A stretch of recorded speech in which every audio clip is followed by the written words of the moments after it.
पाठ्यक्रम की जानकारी के लिए www.imu.edu.in पर लॉग ऑन करें।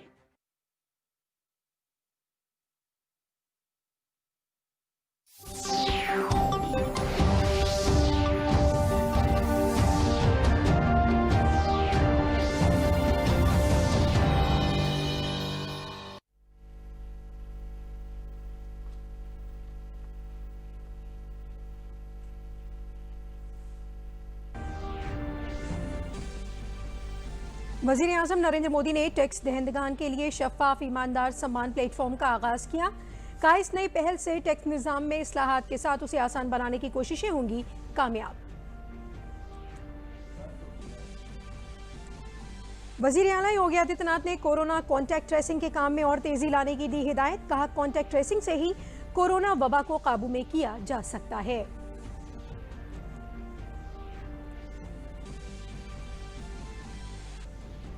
यौम आज़ादी के मद्देनजर पूरी रियासत में हिफाजत के पुख्ता इंतजामात। होटल मॉल समेत सभी पब्लिक मकामात पर की जा रही है सख्ती से चेकिंग।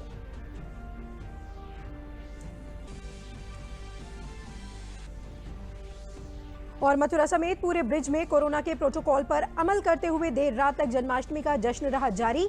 सोशल डिस्टेंसिंग के साथ भगवान कृष्ण की यौम पैदाइश की रही धूम। आदाब, खबरों के साथ हाजिर हूं मैं दीबा हाशमी और अब खबरें तफसील से।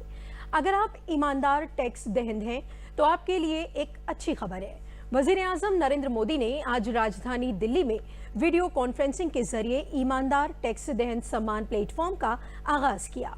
इस प्लेटफॉर्म में फेसलेस असेसमेंट, अपील और टैक्स पेयर चार्टर जैसी बड़ी इस्लाहात शामिल हैं। फेसलेस असेसमेंट और टैक्स पेयर चार्टर आज से शुरू हो जाएंगे। वहीं मुल्क में फेसलेस अपील का निजाम आइंदा 25 सितंबर से नाफिज होगा। वज़ीर आज़म ने कहा कि इस नई पहल से हमारा टैक्स निजाम बेहतर होगा। फेसलेस असेसमेंट और टैक्स पेयर चार्टर आज से ही लागू हो गए हैं, जबकि फेसलेस अपील की सुविधा 25 सितंबर यानी दीनदयाल उपाध्याय जी के जन्मदिन से पूरे देश भर में नागरिकों के लिए उपलब्ध हो जाएगी। वज़ीर आज़म ने मिनिमम गवर्नमेंट मैक्सिमम गवर्नेंस के सरकार के अहद को दोहराते हुए कहा कि ये पहल आवाम की जिंदगी में सरकार के दखल को कम करने की सिमत में एक बड़ा कदम है। नई व्यवस्थाएं, नई सुविधाएं, मिनिमम गवर्नमेंट, मैक्सिमम गवर्नेंस, इसके प्रति हमारी प्रतिबद्धता को और मजबूत करती है।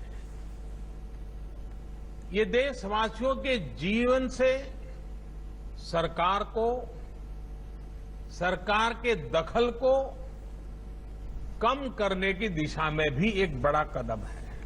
आज हर नियम कानून को, हर पॉलिसी को प्रोसेस और पावर सेंट्रिक अप्रोच से बाहर निकालकर उसको पीपल सेंट्रिक और पब्लिक फ्रेंडली बनाने पर बल दिया जा रहा। वज़ीर आज़म ने कहा कि रिफॉर्म पॉलिसी पर मबनी होना चाहिए और एक रिफॉर्म दूसरे रिफॉर्म के लिए रास्ता साफ करे।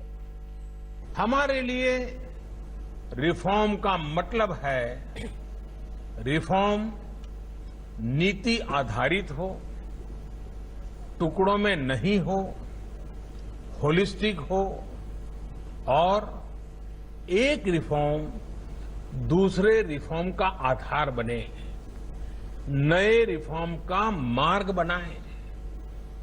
और ऐसा भी नहीं है कि एक बार रिफॉर्म करके रुक गए। ये निरंतर सतत चलने वाली प्रक्रिया है। वज़ीर आज़म ने कहा कि सरकार टैक्स निज़ाम को और आसान बनाने के लिए कोशां है। उन्होंने कहा कि टैक्स दहंदगान के लिए तकनीक से लेकर ज़ाब्तों तक सभी कुछ आसान होगा। कोशिश ये है कि हमारी टैक्स प्रणाली सीमलेस हो, पेनलेस हो, फेसलेस हो। सीमलेस यानी टैक्स एडमिनिस्ट्रेशन हर टैक्स पेयर को उलझाने के बजाय समस्या को सुलझाने के लिए काम करे। पेनलेस यानी टेक्नोलॉजी से लेकर रूल्स तक सब कुछ सिंपल हो। फेसलेस यानी टैक्स पेयर कौन है और टैक्स ऑफिसर कौन है, इससे मतलब ही नहीं होना चाहिए। आज से लागू होने वाले ये रिफॉर्म्स इसी सोच को आगे बढ़ाने वाले हैं।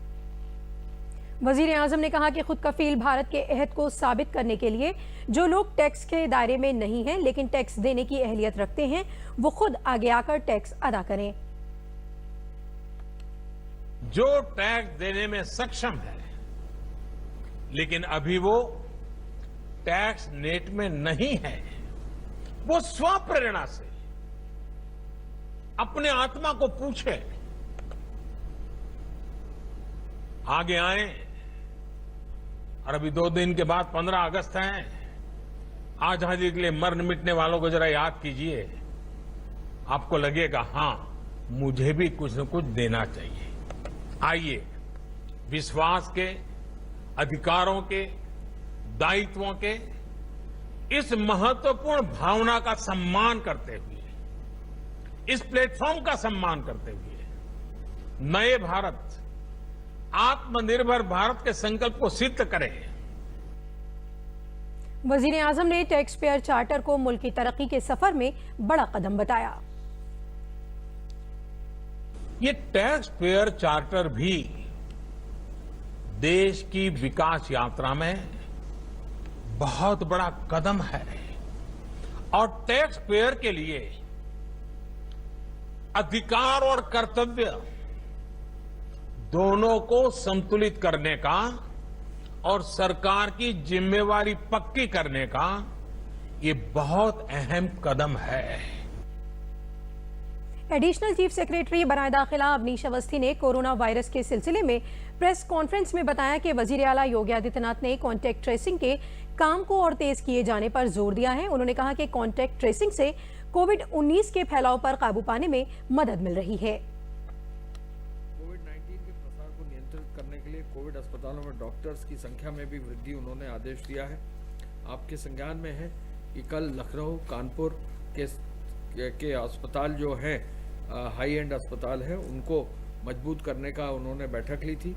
लखनऊ में जो है काफ़ी हद तक उस पर फ़र्क पड़ेगा और अगर कोविड अस्पताल में जो बेड्स हैं उनको दुगना किया जाएगा तो निश्चित ही अगले 15 दिन में इसका प्रभाव भी पड़ेगा और बड़ी संख्या में मरीजों का उपचार भी समय से होगा। माननीय मुख्यमंत्री जी ने बाढ़ से के दृष्टिगत सतर्कता बरतने का भी निर्देश दिया है। बाढ़ प्रभावित इलाकों में राहत सामग्री समय से उपलब्ध कराई जाए, इसका भी निर्देश दिया है। बाढ़ से यदि फसल का नुकसान हुआ है उसका भी आकलन करते हुए तुरंत जो है मुआवजा भी देने का निर्देश उन्होंने दिया है। कल जो है जो पूरी व्यवस्था है उसके अंतर्गत जो रोडवेज की बसेस चली हैं उनमें कुल मिलाकर कल की जो बसेस चली हैं वो है 6,769 और इनमें 9,21,807 लोग कल चले हैं। इसके साथ साथ हम ये भी बताना चाहेंगे धारा 111 के अंतर्गत 65,447 नोटिस निर्गत की गई है और 35,330 वादों में 1,24,811 लोग पाबंद किए गए हैं। शांति व्यवस्था भंग करने की संभावना देखते हुए 209 पाबंद व्यक्तियों के शस्त्र लाइसेंस भी निलंबित करने का निर्देश दिया गया है। एडिशनल चीफ सेक्रेटरी बराए सेहत अमित मोहन प्रसाद ने नामानिगारों को बताया कि रियासत में गुज़िश्ता 24 घंटों में कोरोना वायरस के 4,603 नए मामले सामने आए हैं। रियासत में कोरोना वायरस के 49,709 एक्टिव केस हैं। कोरोना से 88,786 मरीज इलाज के बाद शिफायाब हो चुके हैं। कोरोना के मरीजों में अब तक 2,280 लोगों की मौत हो चुकी है। विगत 24 घंटों में संक्रमण के 4,603 नए प्रकरण सामने आए हैं। इस समय प्रदेश में एक्टिव इन्फेक्शन के केसेस की कुल संख्या 49,709 है। जो लोग पूर्णतः उपचारित होने के पश्चात डिस्चार्ज किए जा चुके हैं उनकी संख्या इस समय बढ़कर के 88,786 हो गई है।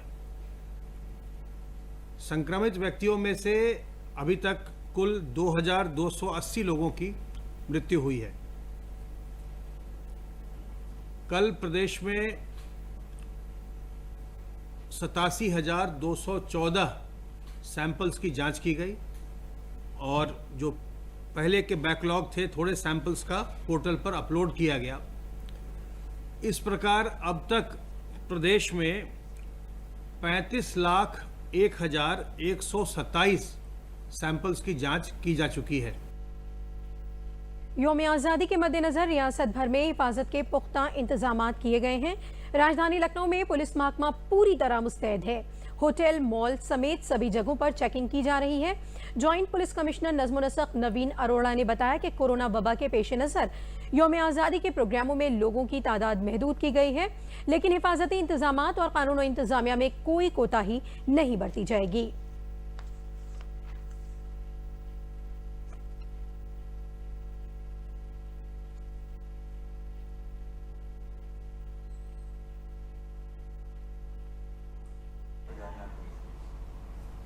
जैसा आप जानते हैं कि 15 अगस्त को बड़े धूमधाम से देश में स्वतंत्रता दिवस का पर्व मनाया जाता है और लखनऊ में पिछले वर्षों में बहुत ही वृहद स्तर पर यह मनाया जाता था। कोविड को देखते हुए काफ़ी सारे कार्यक्रम कम किए गए हैं। फिलहाल 8 बजे सभी कार्यालयों में झंडारोहण होगा और इसके बाद विधानसभा के सामने मुख्य कार्यक्रम है जिसमें माननीय मुख्यमंत्री जी स्वयं पधारेंगे और उनके द्वारा ध्वजारोहण किया जाएगा। इसके बाद उनका संबोधन है और जो पूर्व में कार्यक्रम होते थे उसमें से काफ़ी कार्यक्रमों में कटौती है। इसी तरह से राजभवन में ध्वजारोहण का कार्यक्रम है। इससे पहले हम लोगों ने पिछले 5 दिनों से लगातार अभियान चलाया हुआ है जिसमें हम होटल, ढाबों की, रेस्टोरेंट्स की, मॉल्स की चेकिंग कर रहे हैं। साथ ही जो रुकने की अन्य जगह हैं, सराय हैं, लॉज, धर्मशाला, छोटे होटल्स, इनकी भी लगातार चेकिंग हो रही है कि यहाँ कोई अपरिचित व्यक्ति या ऐसा कोई असामाजिक तत्व तो नहीं रुका है, संदिग्ध व्यक्ति तो नहीं रुका है। इसके साथ ही हम लोगों ने बॉर्डर सीलिंग के अरेंजमेंट किए हैं। इस सारे बॉर्डर्स रात को सील करके चेकिंग होती हैं और लगातार 2 दिनों में वृहद चेकिंग अभियान चलाया गया है। आज रात से लेकर 15 तारीख की सुबह तक लगातार इस पर अनवरत चेकिंग का अभियान है और रात्रिकालीन समय में ये पूरी तरह से सील होगा और एक एक व्यक्ति वाहन की बिना गुजरे यहाँ से चेक हुए नहीं गुजरेगा। वो श्री राम जन्मभूमि तीर्थ हल्का ट्रस्ट के सदर महंत नृत्य गोपाल दास की तबीयत खराब होने के बाद उनकी कोरोना रिपोर्ट पॉजिटिव आई है और उन्हें कोरोना होने की तस्दीक हुई है। नोडल अफसर डॉक्टर भूपदेव सिंह ने इसकी तस्दीक की है। अयोध्या में मनीराम दास छावनी और मथुरा में कृष्ण जन्मभूमि न्यास के सदर महंत नृत्य गोपाल दास को सांस लेने में दिक्कत हो रही थी, जिसे देखते हुए डॉक्टर को बुलाया गया और उन्हें ऑक्सीजन लगाई गई। महंत नृत्य गोपाल दास कृष्ण जन्माष्टमी के त्योहार के सिलसिले में इन दिनों मथुरा में थे। आगरा के सीएमओ और दीगर डॉक्टर महंत नृत्य गोपाल दास के इलाज के लिए पहुंच गए हैं। इस दरमियान वजीर आला योगी आदित्यनाथ ने जिला मजिस्ट्रेट सर्वज्ञ राम मिश्रा से बात कर जरूरी तिब्बी सहूलियात मुहैया कराने को कहा है। जिला मजिस्ट्रेट ने महंत नृत्य गोपाल दास की खैरियत ली और जरूरी रहनुमा हिदायत भी दी। देखिए महाराज जी, कल चूंकि पूजन में वहाँ थे, आप लोग भी वहाँ पे थे। आज सुबह लगभग 6:30-7 बजे के आसपास ये सूचना मिली थी सीएमओ साहब को, हम लोगों को, कि कुछ फीवर है महाराज जी को। तत्काल डॉक्टरों की टीम यहाँ पे भेजी गई। उन लोगों ने पूरी छानबीन की, दवाइयाँ भी दी। फीवर नॉर्मल है इस समय। कुछ हल्की ब्रेथलेस टाइप की समस्या थी सांस में, तो ऑक्सीजन लेवल भी महाराज जी का इस समय सैचुरेटेड है। कोई ऐसी गंभीर बात नहीं है। और कोरोना भी टेस्ट कराया गया एंटीजन का, तो उसमें कुछ पॉजिटिविटी की बात है। माननीय मुख्यमंत्री जी ने हर क्षण की वो खबर ले रहे हैं और उन्होंने 3-4 बार फ़ोन करके ये निर्देश दिए हैं कि महाराज जी के बेहतर चेकअप के लिए और बेहतर इलाज के लिए उनको तुरंत मेदांता में शिफ्ट कराया जाए, जो हम लोग व्यवस्था कर रहे हैं। हमारी ALS एम्बुलेंस आ गई है, डॉक्टरों की टीम, मजिस्ट्रेट, स्पोर्ट के साथ महाराज जी को हम लोग वहाँ पे शिफ्ट करा रहे हैं। महाराज जी के शिष्य यहाँ पे महेंद्र दास जी हैं और जल्दी से जल्दी महाराज जी को, और वर्तमान समय में महाराज जी पूरी तरह से स्टेबल हैं। वजीर आला योगी आदित्यनाथ ने श्री राम जन्मभूमि तीर्थ हल्के के सदर महंत नृत्य गोपाल दास के कोविड इन्फेक्टेड होने की इत्तला पर उनके जल्द सेहतयाब होने की दुआ की है।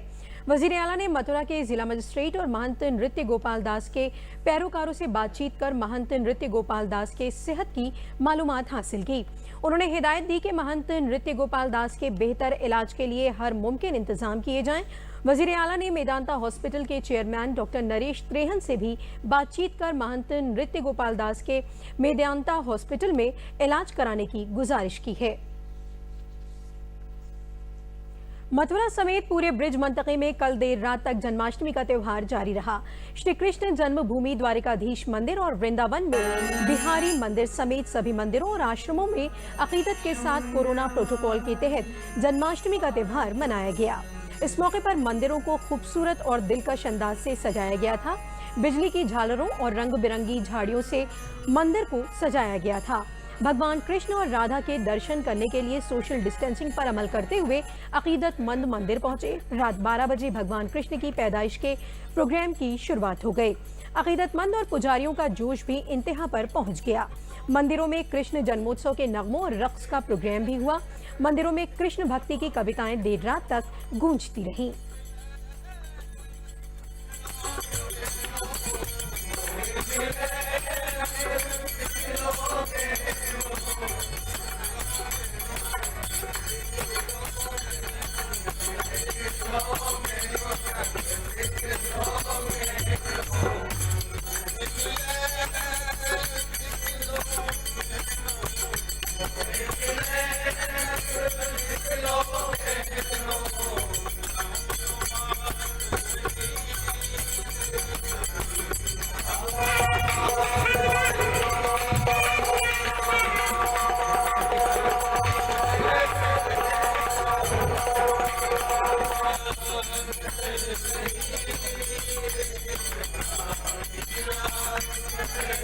ये ढाड़ी लीला है। भगवान कृष्ण का जब जन्म हुआ तो उनके यहाँ पर बधाई देने के लिए हम नंद बाबा के ढाड़ी हैं। ये मेरे साथ में ढाड़िन है। हम यहाँ पर आए हैं, बाबा को हमने बंसावली सुनाई है बाबा की, और उनसे बधाई ली है और यहाँ नृत्य हुआ, गायन किया, बाबा की खूब बधाई गाई है और बाबा से बधाई प्राप्त करने के लिए हम प्रवेश कर रहे हैं। जोगा गांव गाजीपुर के अदीब और कवि राम बदन राय ने दोहा चौपाई में रामचरितमानस की तर्ज पर कृषायन लिखा है। यूनिवर्सिटी पब्लिकेशन के जरिए शाया कृषायन इन दिनों मशरकी उत्तर प्रदेश और बिहार में काफी मकबूल हो रहा है। कृष्ण जन्माष्टमी के त्यौहार और कोरोना के हालात में भगवान कृष्ण का गीता में दिए गए उपदेश की अफादियत और भी बढ़ जाती है। कोरोना में कर्म की अहमियत और भी बढ़ गई है। राम बदन राय ने बताया कि भगवान कृष्ण की कृपा से उन्होंने ये तख्लीक की है।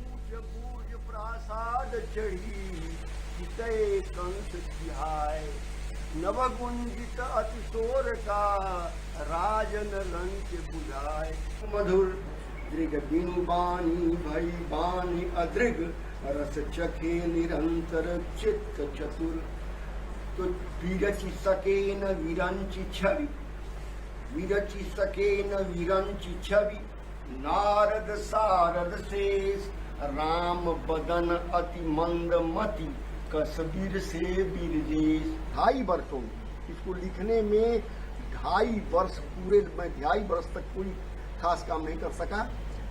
जो दैनिक कार्य हैं वो सब तो करना ही करना है, लेकिन दिन रात में इसी में लगा रहा, लिखता रहा और 2.5 वर्षों में लिखती जो है कृष्णायन ये महाकाव्य। धन्यवाद। समाजवादी पार्टी के आजहानी लीडर और राज्यसभा रुकन रहे बेनी प्रसाद वर्मा के इंतकाल के बाद उनकी खाली हुई राज्यसभा सीट के लिए आज नामजदगी के पर्चे दाखिल किए गए। भारतीय जनता पार्टी के जयप्रकाश निषाद ने इस ज़िमनी इंतखाब के लिए अपना पर्चा दाखिल किया। इस मौके पर वजीर आला योगी आदित्यनाथ और नायब वजीर आला केशव प्रसाद मौर्य, काबीना वजीर सूर्य प्रताप शाही और दीगर कई वुज़रा भी शामिल हुए। भारतीय गन्ना अनुसंधान संस्थान लखनऊ के जरिए ज़रई साइंस सेंटर में ज़रई साइंसदान डॉक्टर A.K. दुबे की क़यादत में कद्दू की नस्ल की सब्जियों में कीड़ों से तहफ़्फ़ुज़ के सिलसिले में किसानों को ऑनलाइन तरबियत दी गई। इंस्टीट्यूट के डायरेक्टर डॉक्टर अश्विनी दत्त पाठक ने बताया कि लखनऊ के ज़रई इलाकों में कद्दू की नस्ल की सब्जियों जैसे लौकी, करेला, तुरई, परवल, खीरा और फल के तौर पर तरबूज, खरबूजा और ककड़ी वगैरह की खेती की जाती है।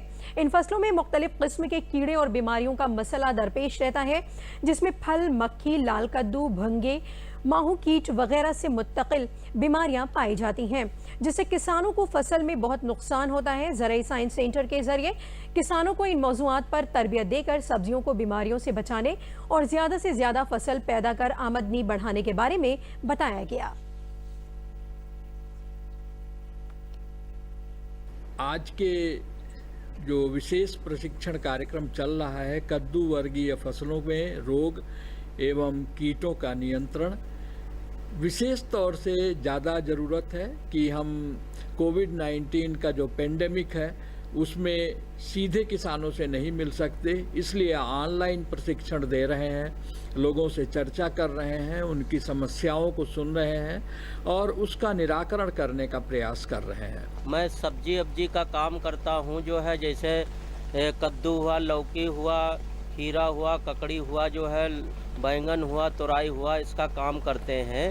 तो अधिकतर इसमें कीड़े लग जाते हैं और कोई समस्या का समाधान नहीं मिलता था तो जो है तो अभी गन्ना सुधान से हमारी जो है बात फिर व्हाट्सएप पे बात हुई है, तो वो जो है उससे ऑनलाइन जो है मुझे सब फेस टू फेस ऑनलाइन मुझे बताया है कि जो है आप ये दवा यूज करो, ये खाद यूज करो जो है, तो जिससे जो है आपकी फसल बहुत बढ़िया होगी और कीड़े कोई नहीं लगेंगे और बहुत अच्छा पेड़ चलेगा, बहुत अच्छा उपजाऊ होगी जो है। इसलिए जो है मुझे ऑनलाइन से जो है बहुत सुविधा मिली, बहुत जानकारी लिए। वज़ीर आज़म नरेंद्र मोदी के लोकल फॉर वोकल से तरगीब लेकर दीनदयाल उपाध्याय शहर के अकील अहमद ने आफत को मौके में तब्दील कर दिखाया। उन्होंने ये साबित कर दिया कि इंसान का इरादा पुख्ता हो तो रास्ते खुद ब खुद बन जाते हैं। प्रिंटिंग प्रेस चलाने वाले अकील ने अब प्रिंटेड मास्क बनाना शुरू किया है, जिसकी वजह से न सिर्फ उनके घर बल्कि कई और घरों में भी चूल्हे जलने लगे हैं। होनहार नौजवान अकील अहमद शहर के शाहकुटी के रहने वाले हैं। उनका शादी कार्ड, बैनर, होर्डिंग छापने का कारोबार है, जो इस कोरोना के दौरान तकरीबन ठप हो गया है। अकील अहमद ने खुद कफील स्कीम से तरगीब लेकर प्रिंटेड मास्क बनाना शुरू किया। यौम आज़ादी करीब होने के पेश नज़र अकील 15 अगस्त और हुब्बुल वतनी के कई डिज़ाइन के मास्क बनाकर अच्छा मुनाफा कमा रहे हैं। हुब्बुल वतनी के जज्बे को जाहिर करने वाले प्रिंटेड मास्क न सिर्फ कोरोना से बचने की तदबीर हैं, बल्कि यौम आज़ादी के मौके पर आवाम को अपने मुल्क से मोहब्बत जाहिर करने का जरिया भी हैं। तिरंगा मास्क नौजवानों की पसंद बनता जा रहा है। अकील थोक में भी मास्क बनाकर 15 रुपए में बेचकर अच्छा मुनाफा कमा रहे हैं। प्रेरणा ये मिली सर कि लॉकडाउन में हम लोगों को व्यापार एकदम, मेरा अपना काम शादी कार्ड का था, वो व्यापार लॉकडाउन में हमारा बंद हो गया। तो कोरोना काल को देखते हुए मास्क कंपलसरी है, और कंपलसरी है इसलिए क्योंकि भाई मास्क लगाएंगे तभी हम सेफ्टी हैं। और हमको प्रेरणा ये मिली, वोकल फॉर लोकल को हमारे प्रधानमंत्री जी ने एक नारा दिया था, वोकल फॉर लोकल, तो उसी को से प्रेरणा मेरे को मिली। और हम आत्मनिर्भर भारत के ऊपर हमने एक वो देखा तो हमें लगा कि भाई मास्क ज़रूरी है, क्यों ना हम अपने तिरंगे से अपने देशभक्ति को थोड़ा सा जगाने का हमने ये सोचा सर। कन्नौज जिले में 107 साल के मुजाहिद आज़ादी गोवर्धन लाल कन्नौजिया ने भी मुल्क को आज़ादी दिलाने में अपना किरदार निभाया था। आज़ादी की जंग में उन्होंने अंग्रेजी हुकूमत में दरोगा की पिटाई कर उनके हथियार छीन लिए थे। इसके बाद उन्हें 11 महीने फरार रहना पड़ा। फिर मुकदमे के दौरान उनको उम्र कैद की सजा सुनाई गई। मुल्क आज़ाद होने के बाद उनकी भी रिहाई हो गई। उन्होंने बताया कि वो महात्मा गांधी से बहुत मुतासिर थे। इसके बाद वो कांग्रेस में शामिल हो गए थे। सुभाष चंद्र बोस के साथ उन्होंने फोटो भी खिंचवाई थी। आज़ादी की जंग की कहानी बताते हुए उन्होंने कहा कि इस वक्त भारत अलग था, आज का भारत मजबूत हो गया है। मोदी सरकार की तारीफ करते हुए उन्होंने कहा कि कोरोना के दरमियान जिस तरह सरकार ने वबा से होने वाली तबाही से लोगों को बचाया, वो काबिले तारीफ है। इस वबा से निपटने के बाद मुल्क और मजबूत बनेगा। ना हम डरे थे, ना डरेंगे। मुजाहिद आज़ादी के बेटे देवपाल कन्नौजिया ने बताया कि कोरोना के वक्त में लॉकडाउन के दौरान मोदी सरकार ने मजबूत कदम उठाए। गरीबों को मुफ्त गैस, राशन और किसानों और जनधन खातों में पैसा भेजा। इससे लोगों को बड़ी राहत मिली है। 14 वर्ष की आयु में महात्मा गांधी से 21 सितंबर सन 29 को कन्नौज में हुई थी। वो पहली मुलाकात थी। उसके बाद फिर 1-2 बार और मिले, उसकी तारीखें याद नहीं मुझे। गांधी जी के जितने कार्यक्रम चले उन सभी कार्यक्रमों को कार्यपालन में हमने अपना पूरा योगदान किया। और आखिर में अहम खबरें एक बार फिर। वज़ीर-ए-आज़म नरेंद्र मोदी ने टैक्स दहंदगान के लिए शफ़ाफ ईमानदार सम्मान प्लेटफॉर्म का आगाज किया। कहा, इस नई पहल से टैक्स निज़ाम में इस्लाहात के साथ उसे आसान बनाने की कोशिशें होंगी कामयाब। वज़ीर आला योगी आदित्यनाथ ने कोरोना कॉन्टैक्ट ट्रेसिंग के काम में और तेजी लाने की दी हिदायत। कहा, कॉन्टैक्ट ट्रेसिंग से ही कोरोना वबा को काबू में किया जा सकता है।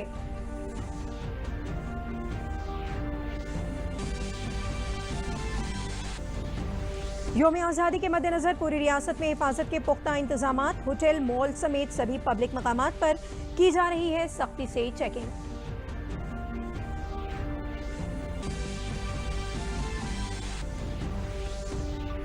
और मथुरा समेत ब्रिज में कोरोना के प्रोटोकॉल पर अमल करते हुए देर रात तक जन्माष्टमी का जश्न रहा जारी। सोशल डिस्टेंसिंग के साथ भगवान कृष्ण के यौम पैदाइश की रही धूम।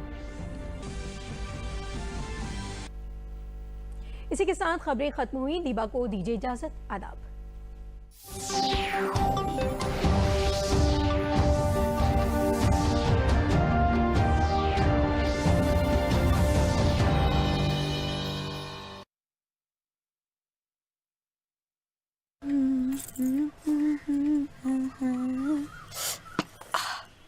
सुनो। हाँ, अभी गाड़ी बुलाता हूँ।